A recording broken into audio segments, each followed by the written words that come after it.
How can a known poison that exists in our food supply, our medications, and sometimes even in the air we breathe, be totally overlooked as the cause of disease in America? Watch us daily, and soon you too will know the cause. Hi, I'm Carol Kettering from the Health Food Center in Oklahoma City. I've lost over 100 pounds with the Phase 1 diet. Life has just changed. You've changed so many people's lives. You've changed my life. We just love you, and I think America loves you like tons and tons. And here's Doug Kaufman. And thank you, Carol, for that wonderful introduction. By the way, we're all laughing around here. The guys and I were laughing. Whole lot of estrogen today. Sprinkle on little testosterone. That's me, your host. But starting with Carol, and then we go to Kat James, who has written a book on how deep is beauty, really? Skin deep? Does it go all the way to the intestines? Listen to what she says about probiotics. And then a wonderful doctor drops in, Diane Harper. Dr. Harper is one of the world's renowned authorities on the HPV virus. Do we vaccinate our daughters or don't we? She had a lot to say about that, and her beginnings in this is really interesting. We were honored to have her here.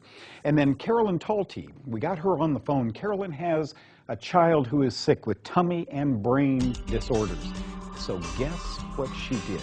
You won't want to miss a second of today's Know the Cause.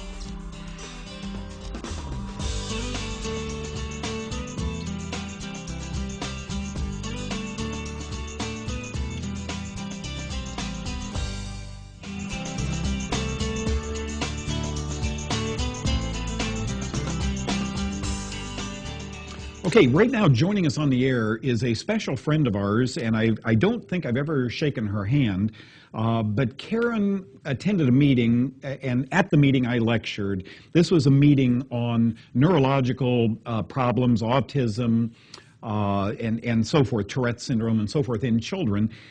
Karen was there as an interested mom, nothing better than a mother who loves her children but sees a small defect in the child and wants to fix it without drugs or surgery. And the reason she's on with me right now is we just happened onto a brilliant article that she wrote online, healthy-family.org is a website that she has. Karen, are you there? Yes. Thank you so much. Listen to the headline. The corn we eat is infested with mycotoxic fungi. When you wrote something like that, I'll bet your readers said, what? Corn? That's un-American. Yeah, probably. I imagine many of them did. Most of the readers on that website suffer from celiac disease, which is an allergy to the gluten found in wheat products. Yeah, and Karen, is that where your heart came into all this? You had a personal experience. I think your son may have celiac disease. Correct. Your story is so fascinating because off you went at the suggestion of a friend and had his blood drawn, and you had what's called an IgG food test, a whole panel of 80 foods or so forth that were tested on him. And what were those findings? Well, curiously, I discovered after I heard you speak at the conference last May in Dallas that all of the foods that he reacted to were highly moldy foods. Mm-hmm. Yeah, that he reacted to foods. He had a very high reaction to wheat, a very high reaction to corn.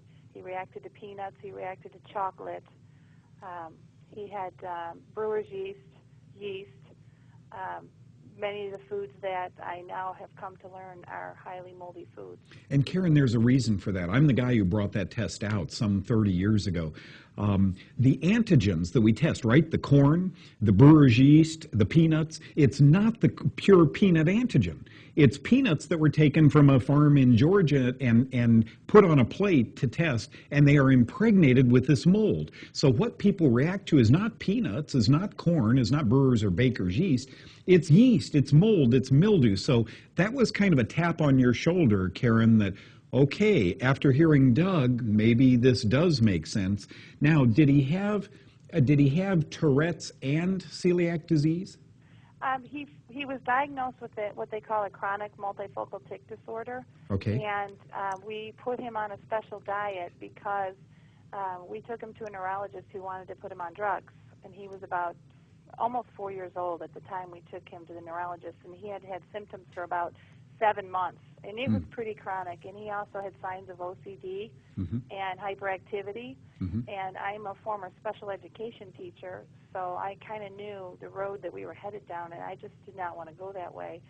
So my husband and I left the neurologist's office, and we were determined to get to the root of this problem and figure out what we can do to help him so that 6 months down the road, when it was time to prescribe him that medication, it wouldn't be necessary anymore. Were the doctors, have you had that meeting already? Yeah, actually, we never went back to the neurologist because he's cured. We don't need to go back. I don't frequent any doctor at all anymore, except for my general practitioner, who's wonderful, who fully supports what we're doing and assists us with any type of vitamin, mineral regime that we need to be on. And you had a question for me, Karen, and that was, is this curable? Is this condition curable? Right. Since it was probably antibiotic-induced, when he was a baby, did he have antibiotics? He did. Yeah.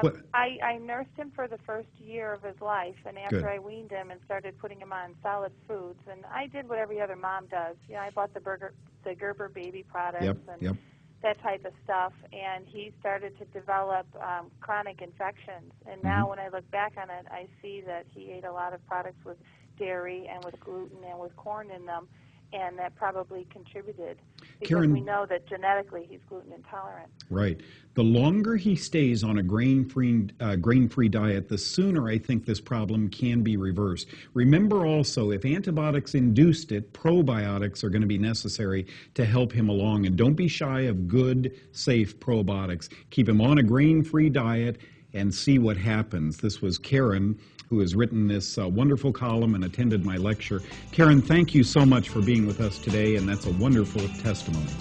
Thank you for having me. You bet. Take care. Bye-bye. Okay, bye-bye.